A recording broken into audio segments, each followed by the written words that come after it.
अखण्डमण्डलाकारं व्याप्तं येन चराचरं तत्पदं दर्शितं येन तस्मै श्रीगुरवे नमः।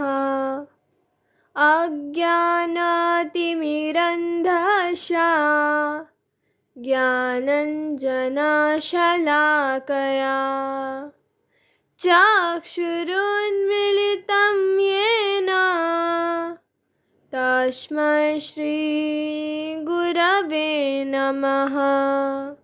गुरुर्ब्रह्मा गुरुर्विष्णु गुरुदेवो महेश्वरः गुरुसाक्षात् परं ब्रह्म तस्मै श्री गुरवे नमः।